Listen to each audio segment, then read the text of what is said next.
Entonces, una persona que quiere regular su salud, lo primero que tiene que hacer es bajar su estrés y su ansiedad, porque si hay estrés y ansiedad, vas a desequilibrar el hígado. Si se desequilibra el hígado, desequilibrarás la vesícula biliar. Y si desequilibras la vesícula biliar, desequilibras el páncreas. Estos tres que he dicho, hígado, vesícula biliar y páncreas, en el 90% de los casos que yo veo a diario están desequilibrados. ¿Y qué pasa con esto? Pues que no haces bien las funciones digestivas. I know it's been so long since we saw each other last.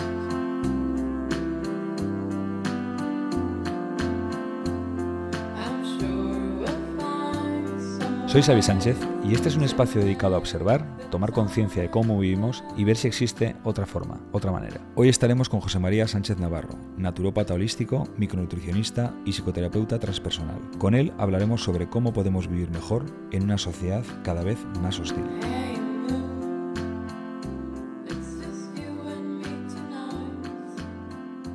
Everyone else is asleep. Oye, pues lo primero encantado, ¿eh? Muchísimas gracias por Ujú. tiempo. Igualmente, muy igualmente. Y nada, que pues no hace mucho vi un vídeo tuyo, de repente me apareció pues un reel en las redes sociales y me encantó cómo hablabas de la salud y del ser humano, ¿sabes? O sea, creo que, bueno, de la manera en la que yo también lo entiendo, ¿no? De una manera holística, integral, ¿sabes? No superflua, creo que es muy habitual, ¿no? Y pues bueno, en esta conversación me gustaría un poco profundizar, ¿sabes? Sobre ir un poco más allá de lo típico, ¿sabes? Porque estamos, yo creo también un poco, yo creo que mucha gente se va dando cuenta de que todo esto al final no tiene mucho calado, ¿no? Todo lo que se le muestra, como decía, ¿no? Pues de manera más mecánica, tómate esto y te vas a encontrar mejor, te vas a curar, ¿sabes? Creo que al final, pues ha habido como una, una etapa en la que esto se ha promovido mucho, pero al final llega un momento en el que ya muchas veces insistes, ¿no? Pruebas y te vas dando cuenta que, pues que aquello que estás haciendo tampoco tiene un fin profundo, ¿sabes? Ujú. Y ¿por qué? Me gustaría empezar un poquito preguntándote, ¿no? ¿Por qué crees que nos cuesta vivir bien? Bueno, totalmente de acuerdo contigo en que ahora tenemos que centrar mucho la energía en cómo damos a conocer todo, porque hay un boom de muchas cosas que por un lado está bien y es un equilibrio que requerimos en este instante, pero por otro lado necesitamos dirigir y centrar, ¿no? ¿Y por qué nos cuesta vivir bien? Es una pregunta muy interesante, potente, con muchas direcciones, ¿no? ¿Dónde nos encontramos en este momento como seres humanos? Es decir, ¿nos encontramos como seres humanos? Es decir, ¿somos seres humanos? ¿Tenemos conocimiento de lo que es ser humano? Porque estamos un poco distantes todavía de ser humanos. Somos egos, ¿no?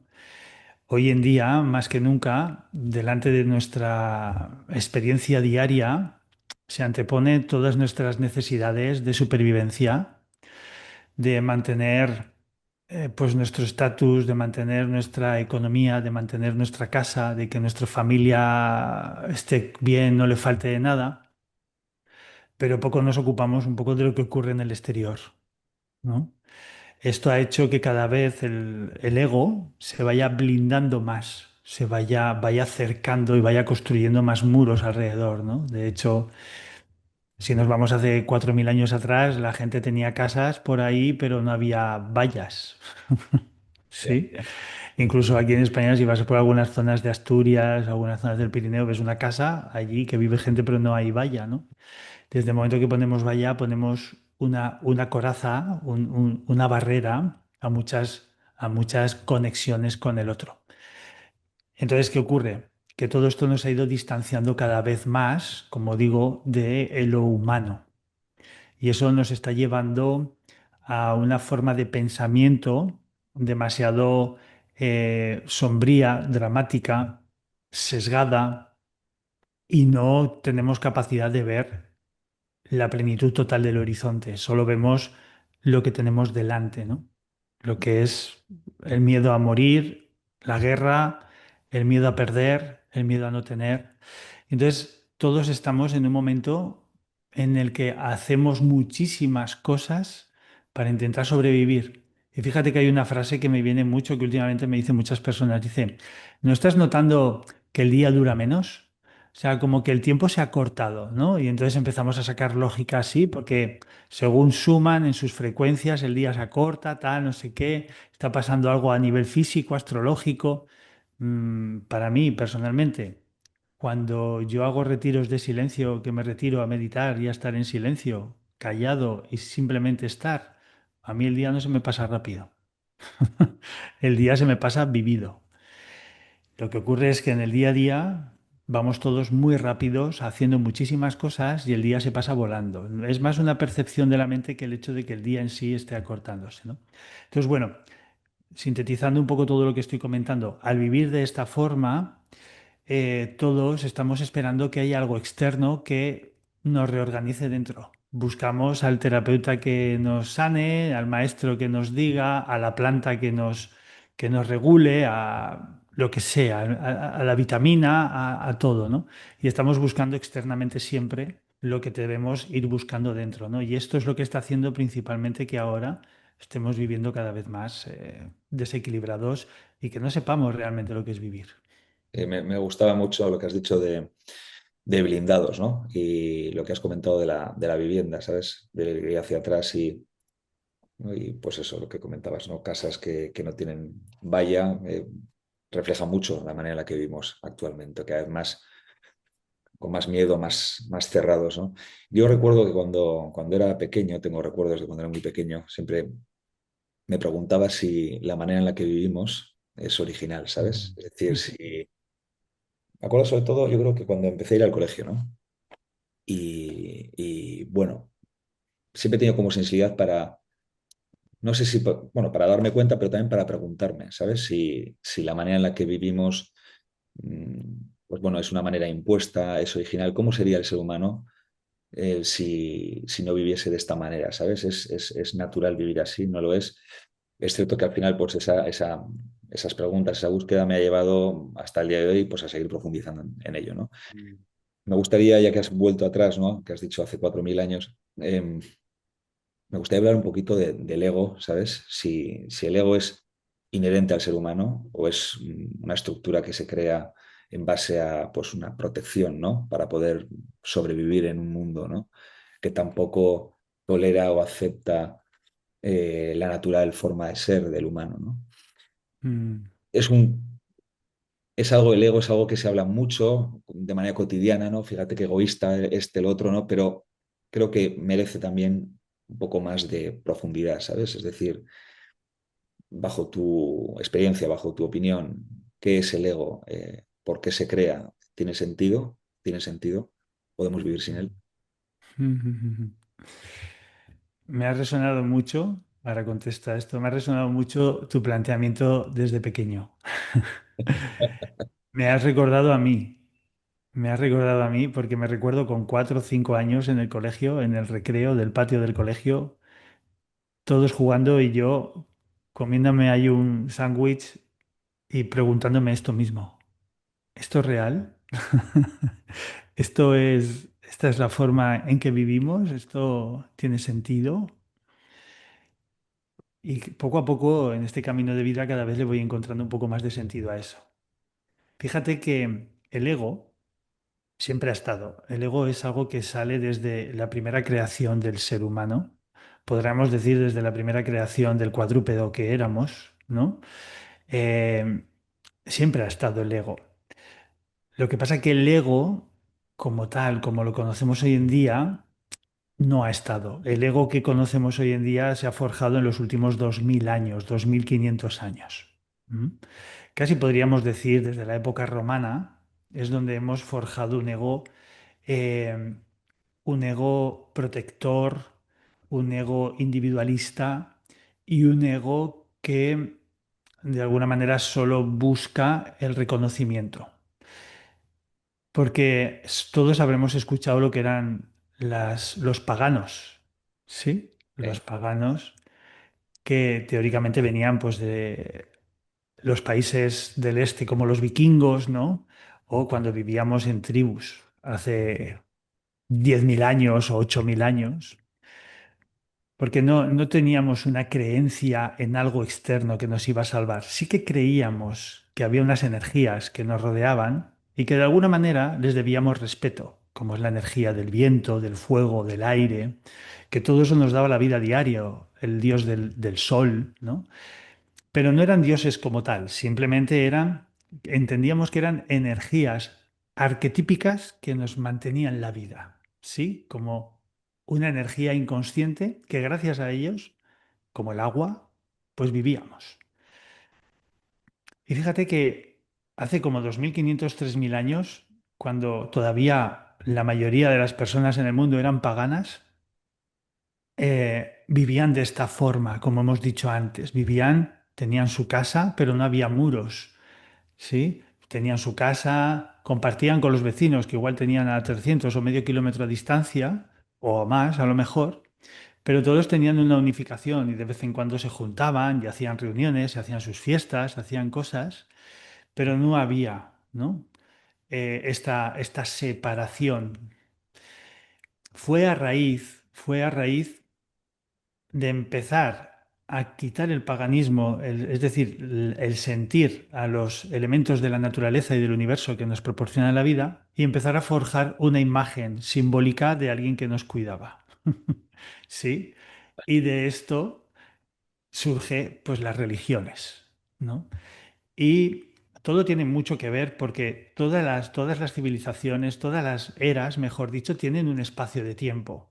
Si nos vamos a la astrología, sabemos que cada 2.525 años cambiamos de era. Ahora, hace recientemente, en el 2000, pasamos a la era de Acuario, que es la que estamos ahora. La era de Acuario que durará otros 2.525 años, pero veníamos de la era de Piscis. Piscis es una tendencia emocional y mental hay un enfrentamiento, vemos dos peces que forman Piscis, ¿no? Pues uno es lo científico y el otro es lo espiritual. Y entonces es como que están confrontados unos a otros, ¿no? También es la mente inferior y la mente superior, ¿m? Que representa. Entonces, todo tiene un porqué y un para qué, quiero decir con esto. Pero cuando se crea esta era de Piscis, las personas tienden a buscar una lógica a lo que ven y dejar de dar lógica a lo que no ven. ¿Sí? Entonces empieza a tomar mucha más fuerza que lo que creo es lo que veo. Y entonces los últimos 2.500 años desde la época romana, lo que creo es lo que veo. Como no veo, puedo ver que hay una energía del viento que me da la vida, una energía del sol, pero para mí eso ya no es importante. Para mí es importante que la energía que necesito es tener comida todos los días. Entonces empiezo a instalar un concepto de ego que es de supervivencia. Lo primero que tengo que tener es comida todos los días. De hecho, el ser humano prácticamente cazaba y comía. Hace 2.500 años ya empezábamos a hacer salmueras, ya empezábamos a hacer maceraciones con aceite de oliva. ¿Para qué? Para conservar los alimentos. Empezamos a conservar por miedo a no tener. Sí, porque empezamos también a los huertos, empezamos ya a recolectar todas estas cosas, ¿no? Entonces, con todo esto a donde quiero ir es que en esa estructura de vida ya empiezo a decir, ya empiezo a utilizar, esto es mío, que hasta ahora no se decía. ¿Sí? Esto es de la tierra, se decía. Esto me lo ofrece la tierra, esto me lo ofrece el dios del sol, esto me lo ofrece lo que sea. Pero a partir de aquí se dice, esto es mío. Esto que ya he macerado, esta salmuera que yo he creado, o esta lechuga que yo he creado, que no lo he creado yo, pero ya empiezo a decir que lo he Sí, creado sí, yo, es ya increíble. empieza a crear la posesión. Y es muy curioso porque cuando se vaya una casa, ya se empieza a decir, esto es mío y de nadie más. Y entonces en esos términos se empieza a decir, esta es mi mujer, estas son mis hijos, estos son mis hermanos, estos son mis padres. El mí coge una fuerza especial cuando la religión y otra forma de pensamiento entra. Y esta forma de pensamiento es yo. El yo coge una fuerza importante. Entonces, cuando me has dicho si se puede vivir sin ego, no, realmente no se puede vivir sin ego porque el ego es algo con lo que nacemos y viene en la estructura del cuerpo. a nivel energético. Pero el ego no es algo desequilibrante, el ego es algo muy potente, el ego es algo fundamental. Sin ego no podríamos tener esta conversación en este momento. Porque sin ego no tendríamos experiencias, no podríamos decir qué es caminar, no podríamos decir qué es bailar, no podríamos decir qué es comer, no podríamos hablar y no podríamos crear un discernimiento, porque el discernimiento me la dan las experiencias que vivo. Entonces, gracias al ego yo tengo la posibilidad de experimentar. Ahora bien, cuanto más pongo yo al ego en dirección hacia una rentabilidad personal, es cuando el ego adquiere una fuerza importante. Y es donde nos encontramos hoy. Que el ego ha creado además algo que se llama personaje. Porque claro, el ego es el ego. El ego es el cuerpo físico, los sentidos, a través de donde yo experimento. Pero ha creado un personaje que me creo, el personaje de José María. Personaje de José María, pues que es naturópata o psicoterapeuta, tal, no sé qué. ¿Es eso? Cero. No. Cuanto más me crea esa versión, más identificado estoy. Cuanto más identificado estoy, menos puedo vivir desde la esencia que soy. Y aquí es donde está el desequilibrio, la dicotomía actual. Qué interesante, qué interesante. Sí, porque al final es lo que dices, ¿no? A través del lenguaje nos vamos creyendo que las cosas son nuestras Mm, y lo trasladamos a todo, lo decías de mi mujer, mi trabajo, mi comida. Eso al final también nos va separando de todo lo que nos rodea. ujú, Y esa separación, ¿en qué se transfiere en lo que podemos llamar actualmente salud? ujú. Pues fíjate, al estar en un estado de mí, mío y yo, se crea poco a poco en el tiempo algo que sí que está, pero que nos lo creemos más todavía hoy, que es el miedo. Ya sale.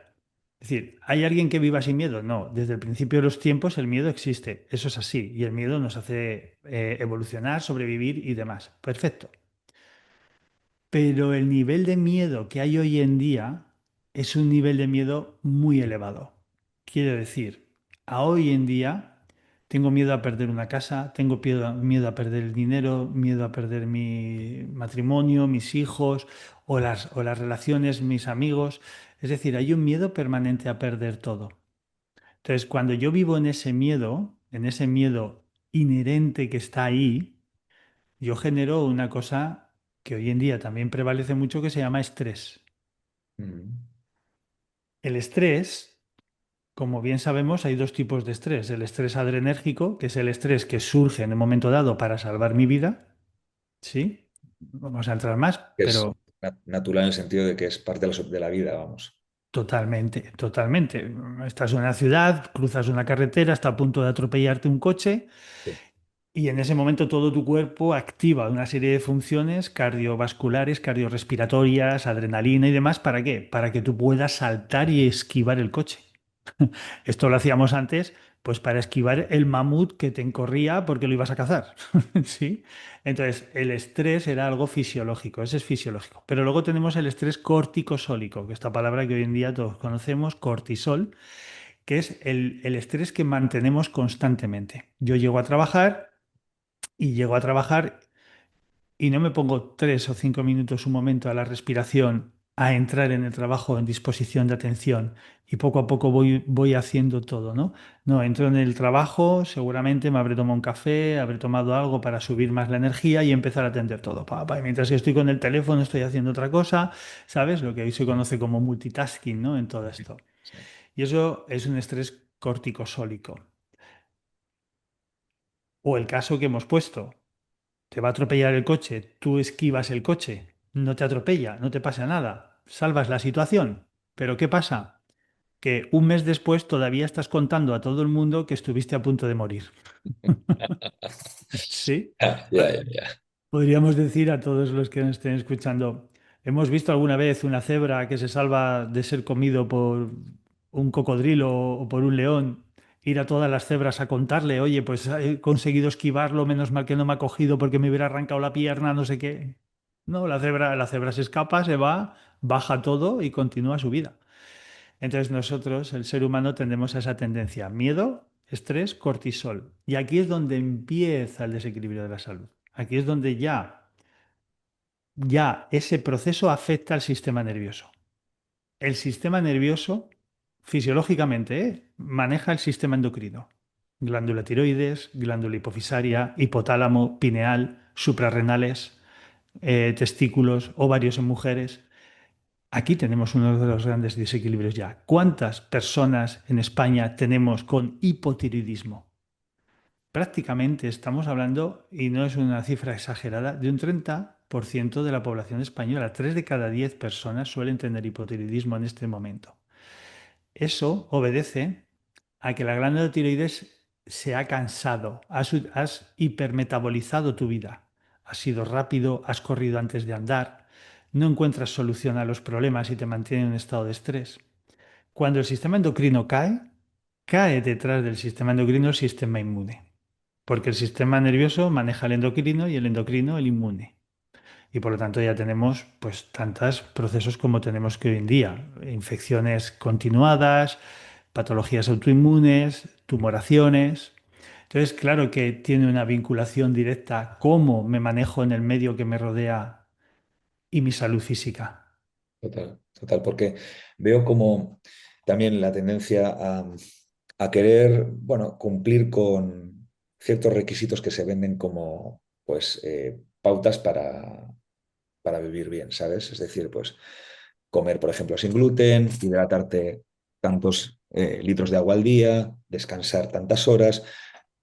Ahora, todo el tema este de los pasos, ¿no? He dado 30.000 pasos, ¿no? Yo veo mucha gente cercana. A mí nunca me ha gustado esas historias de estar como midiendo, ¿sabes? Porque por mucho que te den información, yo siempre no sé, me he sentido como muy, o sea, que esto no tiene mucho que ver con lo que es la vida, ¿sabes? El estar constantemente cuantificando y midiendo todo, sino mucho más, pues bueno, que profundizar lo que estamos hablando, ¿no? En ser cada vez más tú, en poder vivir con mucha más autenticidad y entender la vida de otra manera, ¿no? Entonces, eh, para estas personas, este tipo de, pues bueno, de gente que está, tipo de gente me refiero que está en este momento en el que quiere mejorar su salud, que hay cantidad de confusión y de información, porque muchas veces también no sabes qué hacer, ¿sabes? Atacas un tema que es la nutrición, que también ha cambiado muchísimo a lo largo del tiempo, ¿no? O sea, primero esto es bueno, esto ahora no, o sea, también estamos un poco en ese momento, ¿no? De que las cosas o vale todo o no vale nada, ¿no?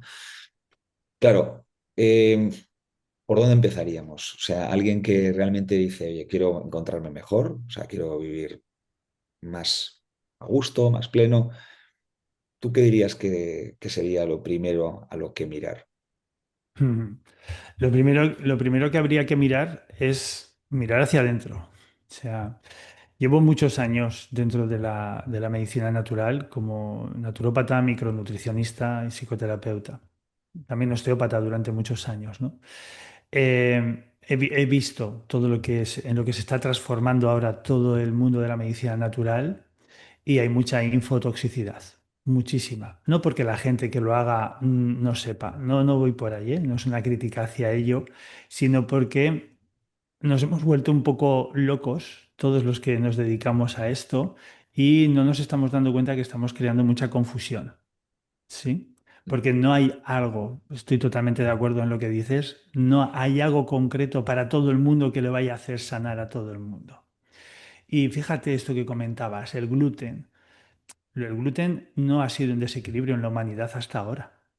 Entonces, por mucho que ahora muchas personas quieran decir que el gluten es un desequilibrio en la salud, y yo a veces lo retiro cuando es un momento de forma momentánea, hay que especificar muchas cosas, porque un gluten no es algo desequilibrado. El gluten es desequilibrado desde que, desde inicios del siglo XX, los lobbies del pan a nivel mundial han vendido un pan que no es pan.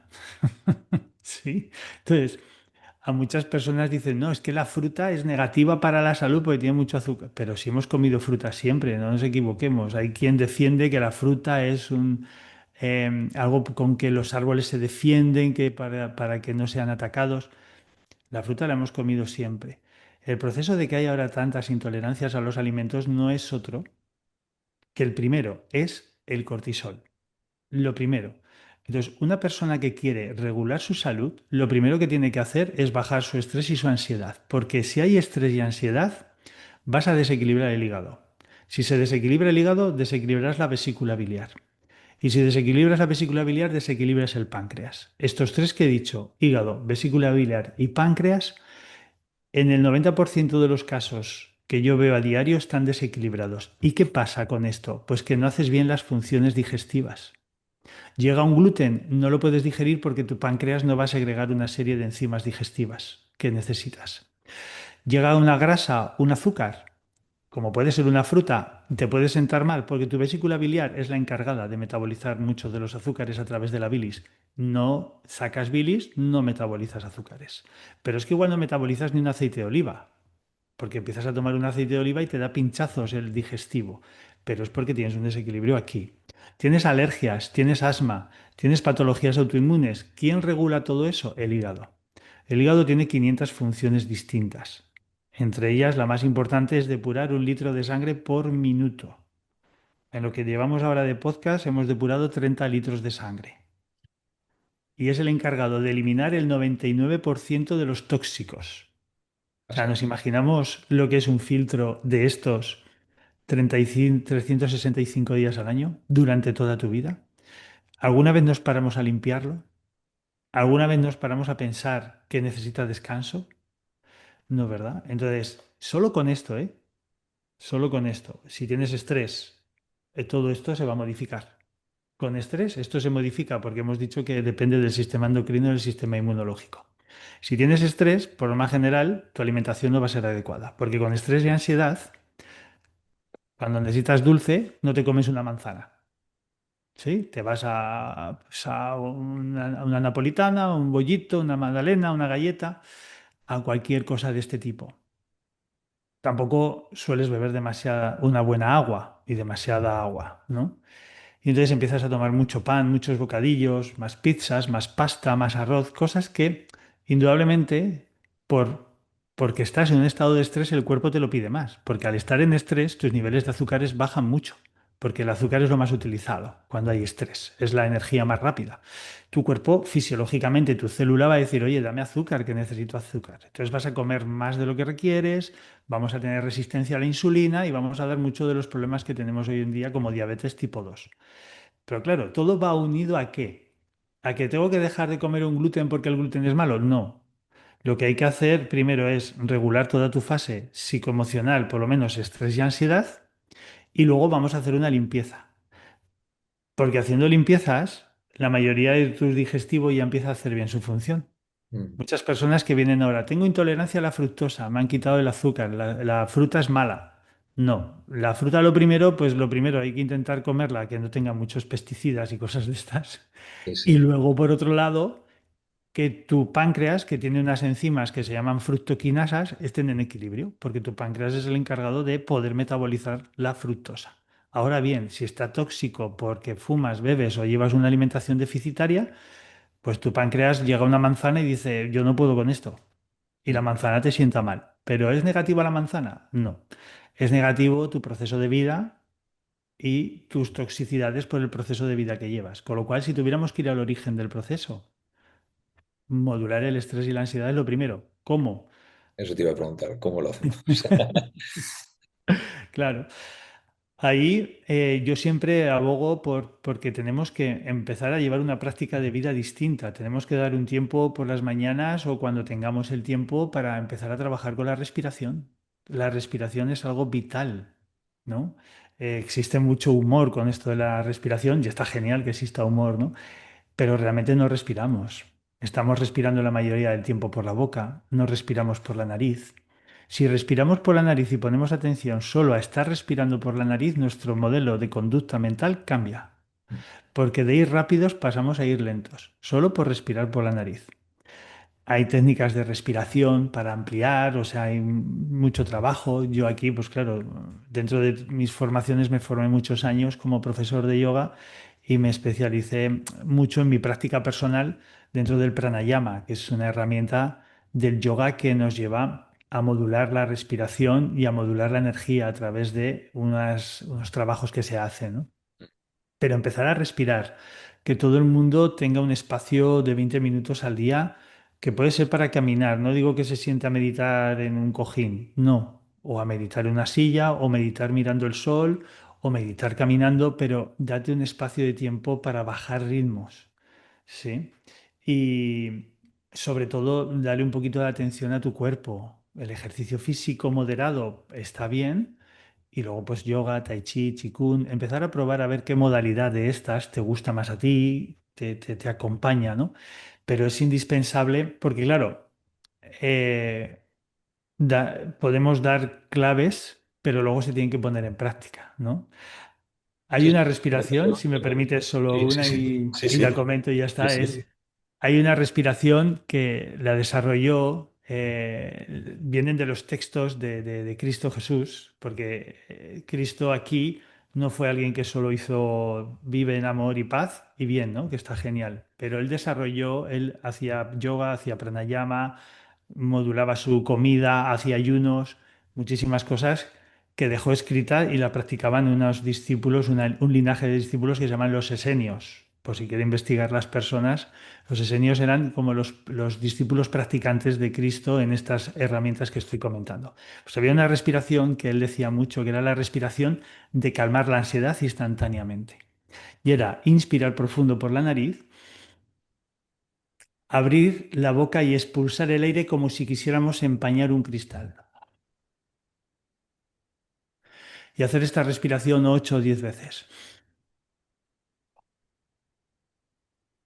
Esta respiración, si se practica 3, 4 veces, activa el nervio vago.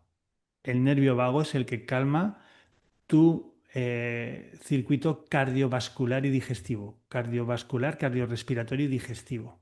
Hecho esto, cuando tengas ansiedad, practícala y verás cómo todo se calma y se sosiega. Pues cosas como esta podemos hacer que nos van a dar muchísima más salud que empezar a hacer un montón de cosas que empezamos a escuchar.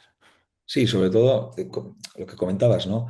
También cuando nos levantamos desde la mañana hay como una tendencia social, ¿no? A lo que decías desde al principio, a sobrevivir, ¿sabes? O sea, es un poco ridículo en el fondo, ¿no? O sea, aparentemente vivimos cada vez más cómodos, es decir, una vida en la que lo tenemos todo, en este contexto me refiero, ¿no? Vas a la nevera, puedes comer cualquier cosa, más o menos, descansas, tienes una cama, una casa, un techo, tal.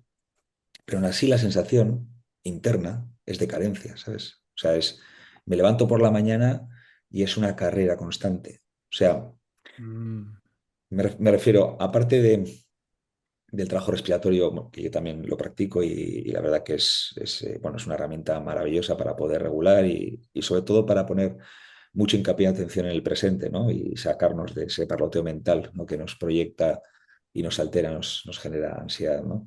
El decir, ostras, en tu caso, José María, ¿cómo poder ir poco a poco atenuando esa sensación de carencia, de querer constantemente ser alguien, llegar a algún lugar, ¿no? Porque al final dices, ostras, cuando ves a un niño o cuando ves a un animal, dices, parece que da la sensación desde fuera, ¿no? Sin profundizar más en qué es lo que pasa dentro, ¿no? Pero da la sensación de que están en armonía con la vida, ¿sabes? De que no tienen un lugar al que llegar, sino que simplemente viven cada instante, lo saborean, lo disfrutan y eso les hace vivir en armonía y que probablemente todo su interior funcione con mucha más naturalidad.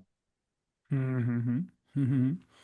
¿Y qué tienen en común, qué tendrían en común un niño y un hermano de cuatro patas, como puede ser un gato o un perro que vemos por ahí, ¿no? Porque pensamientos tienen. El niño tiene muchos pensamientos. De hecho, cuando nacen los primeros años de vida, los primeros 7 años son pensamiento puro con emoción pura y dura. Pues el tema, la relación que tiene un niño con un animal es que ellos no se creen los pensamientos. No se identifica con ellos, ¿verdad? Exactamente. Nosotros nos creemos los pensamientos, tanto si son negativos como si son positivos, ¿eh? Nosotros tenemos una inercia de vida muy acelerada porque desde muy pequeñitos la forma de educarnos es educarnos a través a través de ir a más, de ser más. ¿Sí? Si estás en la guardería, casi tienes que ser más ya que el primero en la guardería. Si vas al colegio, el primero del colegio. Luego empiezas instituto o universidades o empiezas a trabajar, empiezas tal, empiezas a... Siempre hay un afán de superación, ¿no? Y de superioridad. Y además, los padres casi siempre te dicen, bueno, algunos te dicen ser mejor en lo que estás haciendo, otros te dicen, bueno, hagas lo que hagas, tienes que intentar ser el mejor. ¿Sí? Y tenemos modelos de juegos. Los juegos donde un niño se educa son juegos casi siempre competitivos. ¿Sí? Juegos de competición para ganar. Y tienes que intentar ganar. Y si no ganas, te sientes fracasado. Y si ganas, sientes que tienes éxito. En esta dualidad nos movemos casi todos, ¿no? Y entonces, si estoy en el fracaso, tiendo a la depresión, a la angustia, a la melancolía, y si estoy en el éxito, tiendo a la euforia y a la recompensa. Entonces me muevo tanto el fracaso como el éxito, ¿verdad? Como dicen los estoicos, no tiene ningún sentido que te lo creas, porque ninguno de los dos son reales, ¿no? Aunque nos movemos ahí. Y entonces desde que nos levantamos por la mañana estamos en esta en este proceso. Pero lo más curioso de todo esto, Xavi, es que no nos damos cuenta. Total. O sea, porque es que si nos diéramos cuenta, por lo menos ya tendríamos un paso. Sí, porque claro, además decías, ¿no? Siempre a ser más, pero claro, si siempre se está impulsando a ser más, es porque uno piensa que es menos, ¿no? Eso es. Parte de un lugar inferior, de base. Mm, así es, así es, así es. Y por eso, cuando yo digo una de las prácticas que podemos ir haciendo, fíjate, ya hemos dicho, con esta la segunda práctica, una es la respiración, ¿Eh? invito a que se vaya haciendo, y otra es, vamos a estar 2 minutos al día, 3 minutos al día, atendiendo a lo que la mente nos dice y no nos lo vamos a creer. ¿Sí? Vamos a hacer esa práctica, no vamos a entrar en prácticas meditativas ahí muy avanzadas o cosas de estas, porque a veces hablamos de meditación y el que no conoce la meditación dice, pues vale, pues muy bien, ¿no? Me alegra mucho por ti. Total. Pero vamos a hacer una práctica. Vamos a hacer una práctica para empezar desde cero es, voy 2 o 3 minutos al día, no más, a atender lo que la mente me dice. Y en ese momento que la mente me atienda a lo que la mente me dice, voy a hacer la práctica de no creerme nada de lo que me dice. Tanto si mi jefe me ha dicho que soy un buen trabajador, como si mi esposa me ha dicho que soy un mal padre o mi marido. ¿Me explico? Es decir, todo lo que sucede, todo lo que sucede en nuestra vida tiene un porqué y un para qué. Lo difícil es aceptarlo. ¿Mm? Cuando sucede algo que no nos gusta, que nos presenta un malestar, entendemos que eso es algo malo, negativo o que es un fracaso. Y no tiene nada que ver con eso. Ahí es donde está el verdadero aprendizaje. Cuando ocurren procesos en la vida que te sacan de tu zona de confort, que te sacan de tu día a día, que tienes todo muy seguro. Cuando de repente una relación se desestabiliza, las relaciones nos desestabilizan mucho, bien sean con papá o con mamá, bien sea con amigos, pareja, hijos, hermanos, porque una de las cosas principales por las que tenemos ego y personalidad en esta vida es para poder disfrutar de las relaciones. Lo que pasa es que hemos convertido las relaciones en una lucha y en una guerra, incluso con las relaciones más allegadas, las más profundas, las de sangre. A veces me comparo con mi hermano. A veces, si mi hermano se saca una carrera, yo me tengo que sacar un máster y si no, un doctorado. ¿Eh?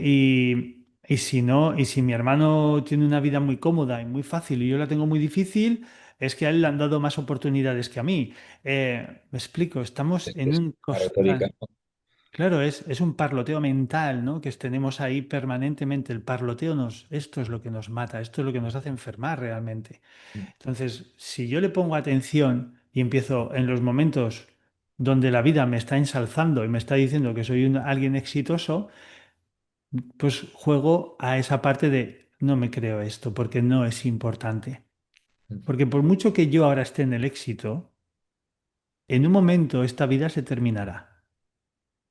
Esto es lo que no tenemos nunca en cuenta. Nadie tenemos un contrato firmado con los años que vamos a estar aquí. Todos pensamos que vamos a vivir los 100 años que nos dicen, todos. ¿No? Pero tu vida se puede acabar hoy. Esto no somos conscientes. Solo somos conscientes cuando vamos a un entierro o de repente nos han dicho, este se ha muerto. Hola. Y que nos quedamos así Como que un despierta. rato, ¿sí? Nos quedamos así un rato y seguimos, ¿sí? Haciendo otras cosas para escapar de que ese que ha muerto en este instante puede ser tú. Pero no estoy poniendo la muerte como algo negativo, ¿eh? Todo lo contrario, ¿eh? La muerte es una gran experiencia. La muerte es un gran tránsito. No es nada negativo. Aunque le tenemos tanto miedo que escapamos de ella trabajando mucho, haciendo ejercicio físico, leyendo, yendo al teatro, yendo a la montaña, yendo a muchos sitios, quedando con amigos, quedando tal, pero nunca nos sentamos en silencio a estar quietos. Nunca. ¿Por qué? Porque cuando estamos en silencio y estando quietos, la mente parlotea, habla. Y entonces es cuando te empieza a sacar todo aquello que no has atendido. El miedo de aquel que murió y que tal, esto que te dijo aquella persona aquel día, este que te miró en el metro de esta forma, este que... Entonces empieza a sacarte todo eso, empieza a aflorar unos sentimientos desagradables que no sabes sostener porque no te has sentado, no te has parado nunca a darte cuenta de que la mente no es real, de que todo pensamiento es ilusorio y que todo pensamiento viene de memorias aprendidas. Un pensamiento original muy pocas veces lo tenemos. Un pensamiento casi siempre viene de una memoria aprendida, por cosas que nos han pasado en el pasado. Y fíjate que es muy curioso, ¿eh? Que cuando tenemos un problema, intentamos solucionarlo pensando en el problema, ¿sabes? Y entonces, realmente, si nos paramos a discernir, más que a pensar, si nos paramos a discernir, si el problema lo está creando la mente, porque sabemos que si el problema tiene solución, le ponemos solución, y si el problema no tiene solución, no depende de nosotros. ¿Sí? Entonces, cuando el problema no tiene solución y no depende de nosotros, lo que hacemos con la mente es crear el problema. Pero luego con la mente, de la misma mente, sacamos el pensamiento que queremos que solucione el problema. De donde sale un problema no puede haber una solución. Una locura. ¿Sí? Entonces, ahí es donde está todo nuestro proceso y nuestra dicotomía, nuestra existencialidad. Y por eso esto pasa luego al terreno físico, que aquí es donde empiezo a tener gastroenteritis. Me dicen, es que tienes Helicobacter pylori. Es que tienes los jugos gástricos hiper mega acelerados porque no puedes digerir que a tu hermano le va mejor que a ti. Porque no puedes digerir que tu vecino en un momento dado tiene una vida que tú consideras que es más feliz que la tuya. Y como no puedes digerir eso, el estómago está creando jugos gástricos para que se pueda ser digerido. Pero es un proceso que nace del proceso de vida, del proceso mental, ¿no? Y por eso, una de las cosas que yo me he ido dando cuenta como experiencia personal es en todo momento, no creerte lo que la mente te dice. No es real lo que la mente te dice. Cuando sales de eso que no es real el pensamiento, entonces empiezas a vivir con una presencia. Este es el niño que comentabas al principio, o es el perro que tenemos en casa, que está tranquilamente ahí, en su colchoneta, y cuando le dices salir a la calle, pues se pone a tope y sale a la calle, y cuando le dices de volver a casa, pues tranquilamente vuelve a casa. Y si le echas comida, come, y si no le echas comida, está tumbado, respirando. O sea que a través de la segunda práctica, el trabajo sería el insistir cada vez más, bueno, en ambas prácticas, ¿no? Pero en esta segunda que hablábamos, para que poco a poco, me imagino, ¿no? Pregunto, a través del trabajo repetitivo de cada día, ¿no? Insistencia, o sea, Ujú. ser consciente, insistiendo en ello, abunden más los momentos de presencia a lo largo del día. Exacto, exacto. Porque cuando yo no me creo lo que la mente me está diciendo, en ese momento se empiezan a crear espacios de serenidad. Tengo que matizar, con esto. No quiere decir que no haya un proceso externo. Si tengo un proceso en el trabajo X, porque mi jefe quiere que produzca más, quiere que sea más rentable y demás, y me dice que si no soy más rentable me va a despedir, eso no quiere decir que no sea real. El proceso es real. El tema es qué hago yo con ese proceso. Es lo que quería matizar por lo que Sí. nos... ¿Qué hago yo con ese proceso? En ese instante, tengo varias opciones. Puedo entrar en estrés, ansiedad e intentar ser mucho más productivo.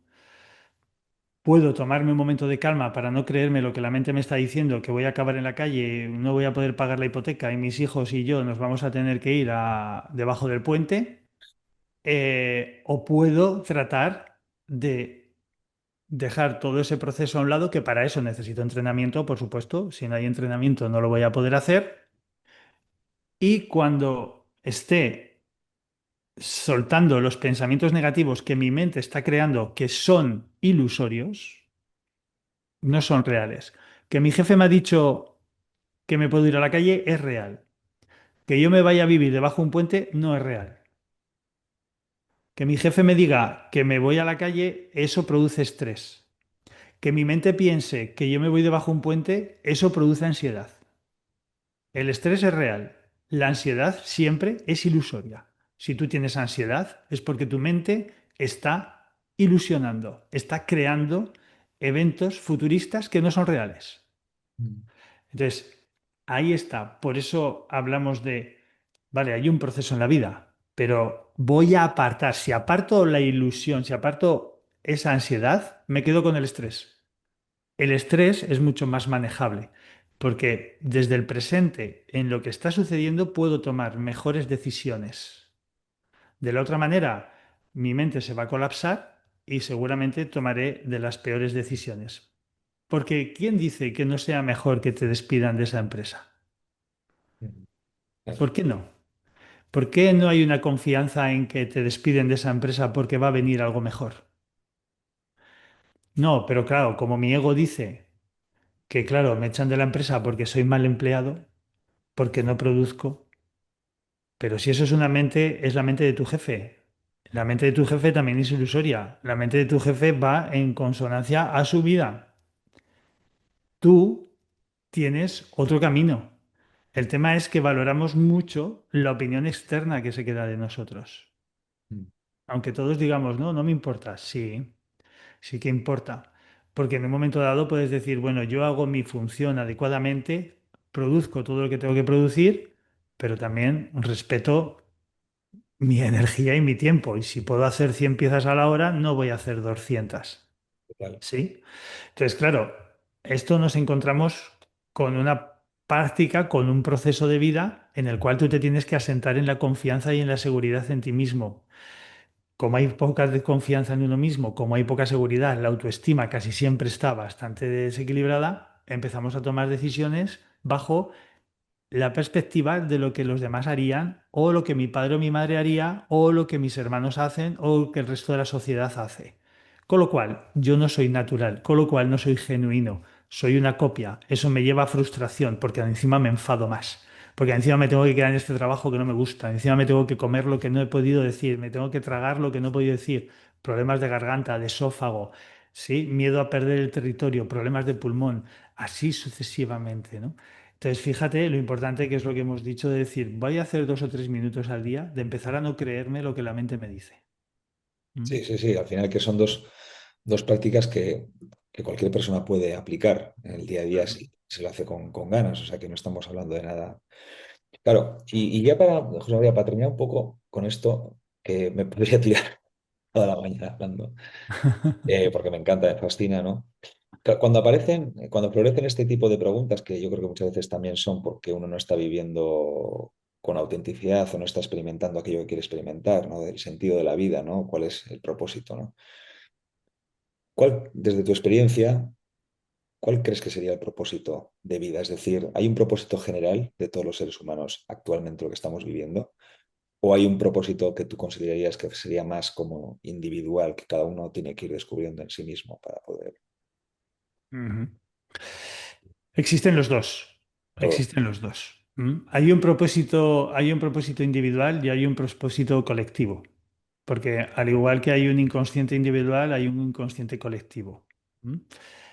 Lo que pasa es que el propósito individual es algo muy marcado que, bueno, puede tener un carácter relevante en la vida, pero no total.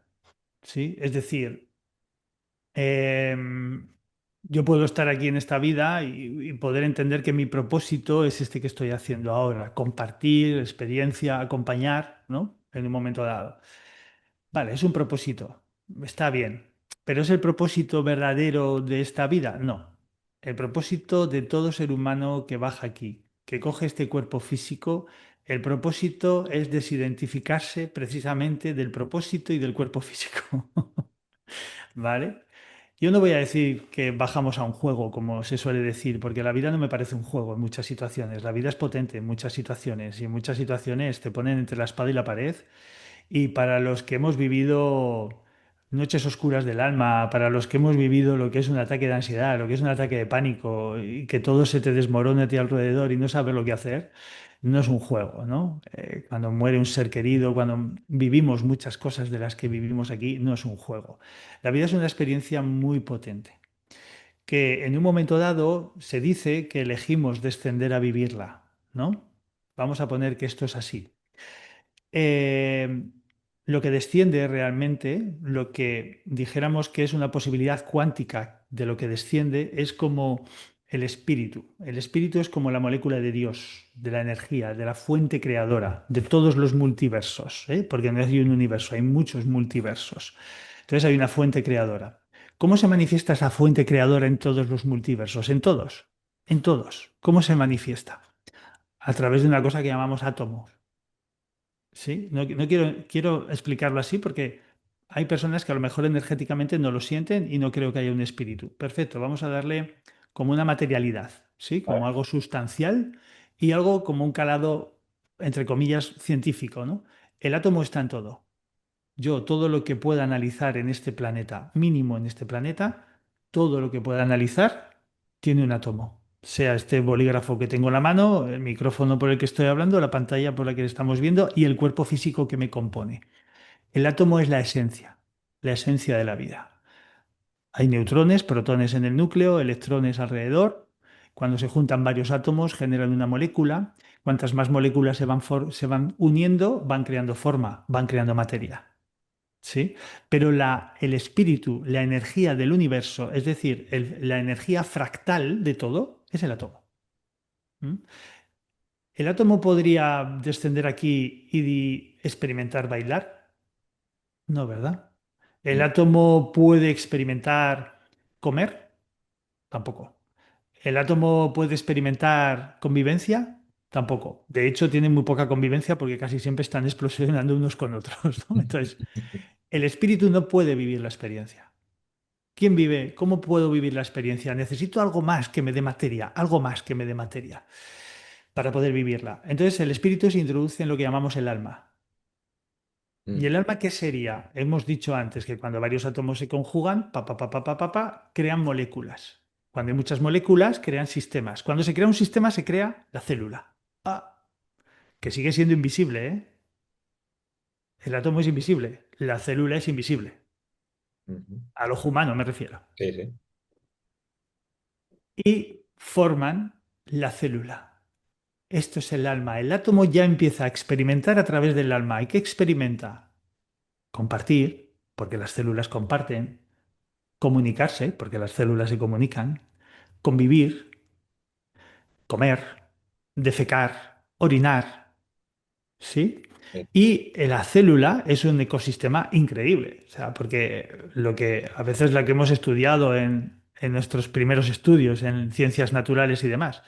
Pero el ecosistema de una célula es comparable al ecosistema de la Tierra. Hay un millones de población dentro de una célula. Bacterias, parásitos, hongos, virus, todos conviven ahí, ¿no? Más algunas algas, más un montón de cosas, microalgas, indudablemente, más cosas que conviven ahí y eso son un megaplaneta, es una célula. Entonces el espíritu y el alma ya tienen esa experiencia, pero requieren de experimentar un poco más, requieren experimentar más movimiento, algo más amplio, y todas estas células empiezan a formar órganos y de los órganos empiezan a formar sistemas y todo esto compone un cuerpo físico. Y ahí es donde tenemos al ego. Ahí vamos al cuerpo físico. Entonces el espíritu y el alma experimentan a través de este cuerpo físico más compartir, bailar, el amor, la ansiedad, el miedo, la felicidad, ¿sí? Entonces, cuando empezamos a experimentar todo esto, dijéramos que la experiencia de todos, porque no me gusta tanto ponerle palabra como misión y cosas de estas, sino la Ya. experiencia Sí. es experimentar. Y ya está, nada más. Es verdad, es verdad. Si te vas a comer, como digo muchas veces, un pincho de tortilla de patata, experimentalo. Pero ¿cuántas veces te comes un pincho de tortilla de patata que no te has enterado que te has comido un pincho de tortilla de patata? ¿Sí? Y tienes que volver otro día para comértelo a ver si lo experimentas, pero te encuentras con alguien, te pones a hablar y te lo comes y tampoco te has dado cuenta. ¿Sí? Bailar, pues pasear, mirar al sol. ¿Hemos venido a experimentar la labor que hacemos? Claro que sí, claro que sí. Hemos venido a experimentar lo que llamamos mal llamado trabajo, que es más labor que otra cosa. Claro que sí.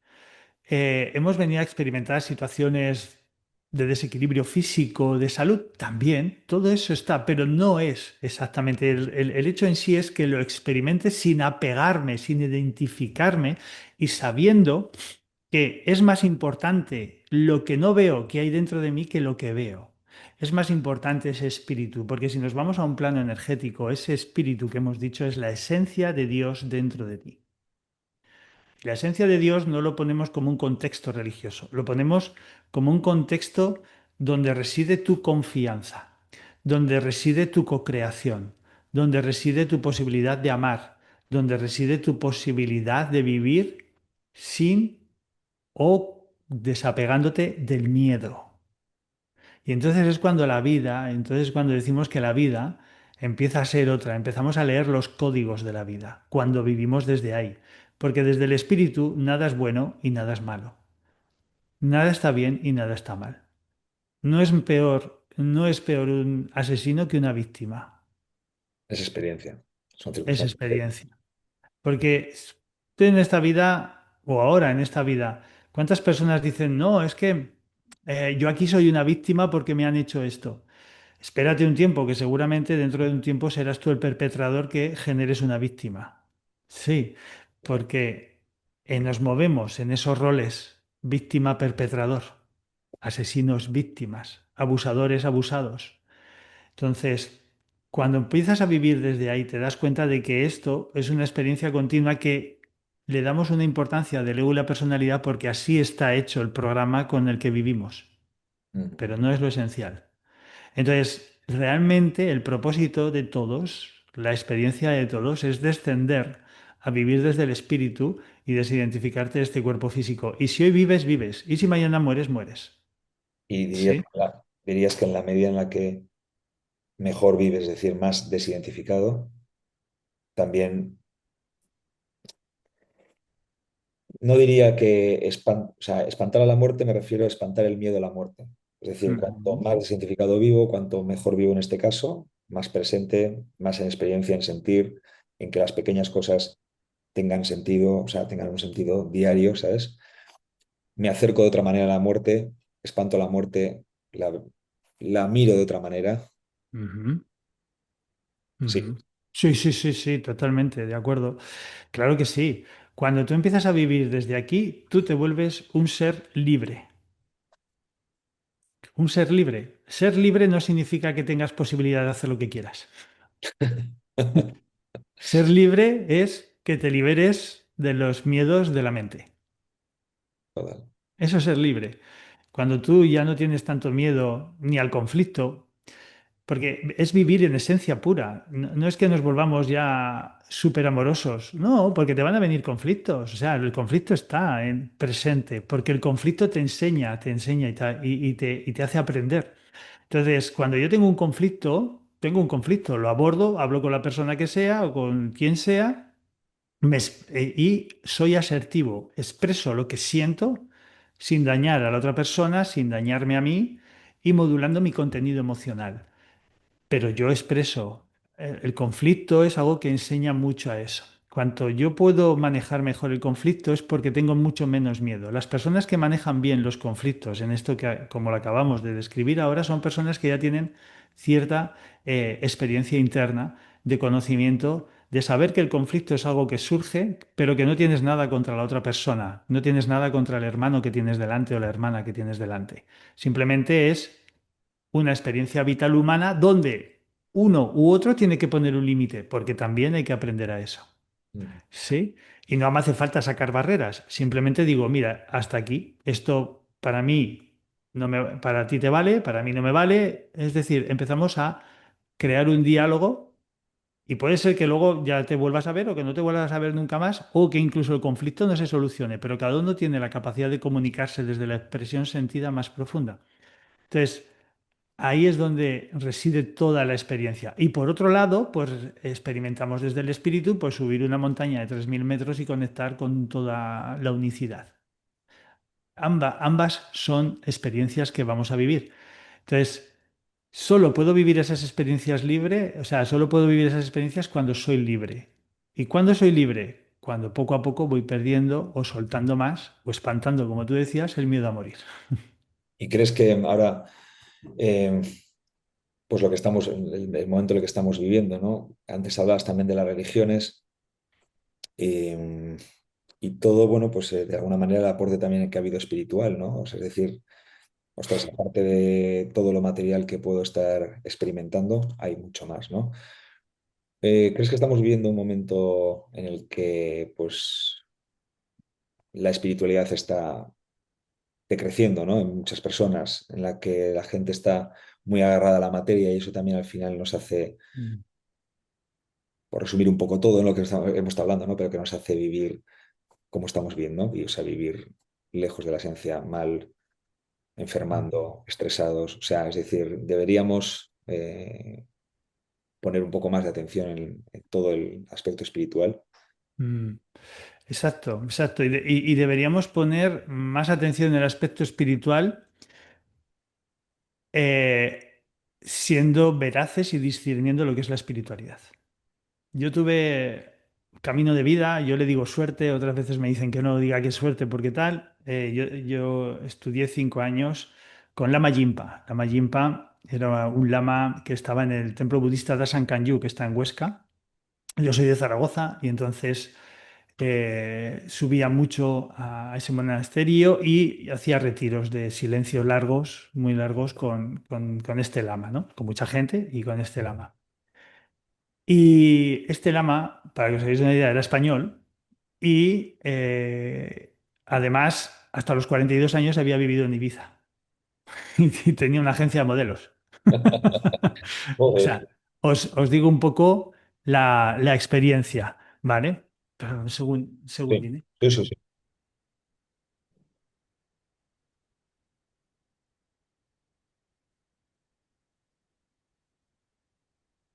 Por lo tanto, había vivido una parte humana, muy humana.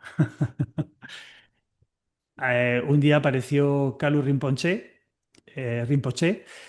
por Ibiza, dio una charla y a él se le encendió. ¡Pum! Quiero ser budista.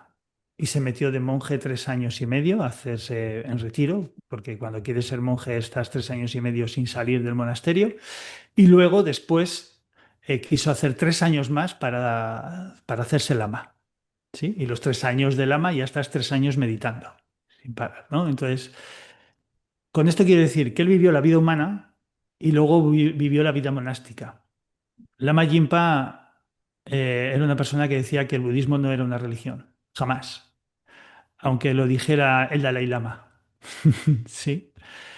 De hecho, fue expulsado del monasterio 2 años antes de su muerte, precisamente porque él defendía de alguna manera que el budismo era un camino de encontrarse cada uno, que no había una forma determinada, pero ahora mismo se había convertido en una religión y estaba siendo pues bastante desorientadora más que otra cosa. De hecho, hay muchas facciones budistas que se han separado mucho del Dalai Lama en los últimos años, ¿no? Porque el Dalai Lama defiende que es una religión. Sí, porque la religión realmente es como la visión una visión egocéntrica de la espiritualidad.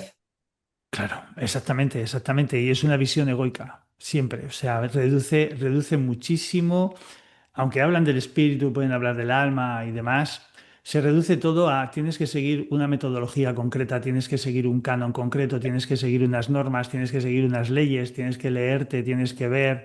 Entonces, todo aquello que algo propone que lo hagas de una forma determinada, te quita automáticamente tu discernimiento libre. O sea, tu libre pensamiento es encauzado de una forma determinada. Estos son los maestros, estos son a donde tal, canta este mantra porque es esto, reza este tal por la Virgen María. Es decir, al final, eh, donde va toda la energía es al exterior, no al interior.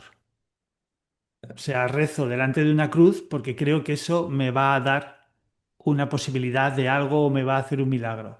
Y esto no funciona así.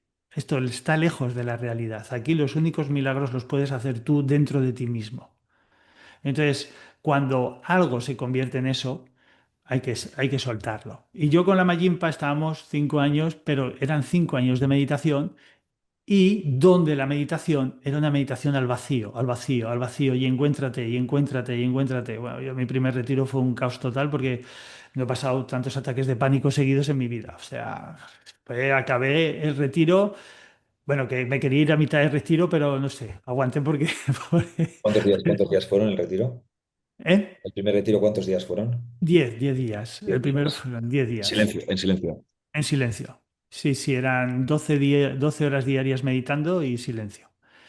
Y, y bueno, y eso fue para mí un golpe brutal, o sea, porque ahí me encontré con toda mi miseria mental y con todos mis traumas, de todos los saliendo, traumas por un lado, traumas por otro, la infancia, tal, tal, tal, desasosiego. Bueno, fue que acabé, parecía un montañero perdido en la montaña, porque además hice ayuno, tampoco podía comer, no dormía. Muy potente, ¿no? Sí, sí. De hecho, no quería volver nunca más. Ya dije, ya no vengo nunca.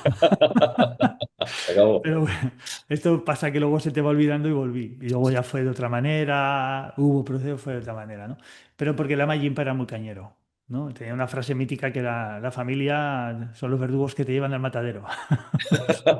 Joder. Entonces empezabas así los retiros y decías, claro, el tema es que hasta que yo no me desidentifico de las estructuras del sistema del que vengo, no quiere decir que me lleven al matadero, pero que me identifico tanto que sigo los roles. No soy yo mismo, no soy natural, no me conozco. Yo puedo amar a mi familia, no quiere decir que sea negativa ni me lleve al matadero, pero mientras que yo no discierna quién soy yo realmente, lo que hago es seguir copias de los que tengo delante. Y entonces se trata de salir de esa copia. La religión no permite esto.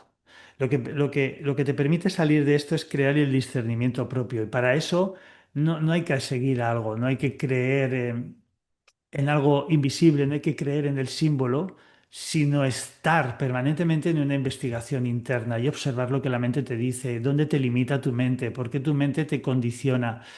¿Por qué acabas haciendo siempre lo que hacen los demás? Pero si tú no sientes trabajar tantas horas, ¿por qué trabajas tantas horas? Pero si tú no sientes que tienes que trabajar por tanto dinero, ¿por qué trabajas por tanto dinero? ¿Sí? Si tú sientes ahora que puedes coger a tu mujer y a tu hijo y decir, oye, pues mira, es que nos vamos a ir un año a visitar el mundo y iremos trabajando por ahí, iremos haciendo algo. ¿Por qué estas cosas, no? Tienes que comprarte una casa, tienes que crear una estructura. Las hipotecas parece que son hoy en día la salvación de todo el mundo. No, es para el día de mañana, para cuando seas mayor, tener algo, pero si de momento no sabes si vas a llegar. Esto para empezar. Y luego se te crea una hipoteca no para un bien común, sino para mantenerte en un estado de esclavitud y aletargado. ¿Sabes? Crear un miedo constante. Por qué hacen que suban tanto los alquileres? Porque todo el sistema está creado para impactarte en dos sentidos, el miedo y la culpa. El no poder sobrevivir si no estás en manada, que está bien que estemos en manada porque somos mamíferos, ¿eh? Pero nos entendamos. No depende todo de los demás. Y luego la culpa, que si no eres un buen samaritano, eres culpable, eres una mala persona, no tienes una buena conciencia. Entonces nos manejamos siempre en todo este proceso y esto es esencialmente, ¿no? Lo que nos lleva a esta pregunta que estábamos contestando ahora, ¿no? El propósito, la esencia, la forma, ¿sí? Y desde dónde nos hemos desviado. Porque aunque esto parezca que nos hemos ido mucho, esto sigue siendo lo que crea desequilibrios de salud, Totalmente, claro. el no vivir en coherencia. Pues mucho que practicar, ¿no? Mucho que aprender, que poner atención en ello, ¿no? Para intentar cada vez vivir mejor. La verdad que creo que es un poquito también, ¿no? El camino, ¿no? Claro, Todos. claro. De verdad que muchísimas gracias, José María, A por ti, tu Xavi. tiempo y nada, yo pues también con mi trabajo trato de, por lo menos de seguir bueno, compartiendo con las personas que me escuchan la importancia de vivir, como decías, ¿no? Cada vez en mayor libertad, siendo tú mismo bueno, y no a través de algo impuesto que en el fondo te hace vivir de esa manera que decíamos, ¿no? Pues limitada, enfermando. Mm. Así que nada, muchísimas gracias. Muchas gracias a ti, Xavi, a toda tu comunidad también, nos ha abierto la puerta hoy y espero que pueda llegar esta parte de vida sencilla realmente, ¿eh? Sí, De vida sencilla. Aunque hablemos de cosas muy elevadas o profundas, a veces es vivir el día a día, es esa respiración que te puede hacer soltar y practica esto de no estar atendiendo todo el día a tu mente y creyéndotelo todo, ¿no? Y empieza a vivir en función a lo que sientas. Si total. tú sientes, mira, esto del gluten me puede ir, vale, pero si no lo sientes, no se hace, No lo hagas. ¿sabes? Total, total, total, qué Además, bueno. lo más importante, cuanto más feliz eres, mejor te sienta todo. O sea Total, total, total. Irradias. así es, gracias, Xavi. Gracias, gracias a ti, José María. Un abrazo. Un abrazo.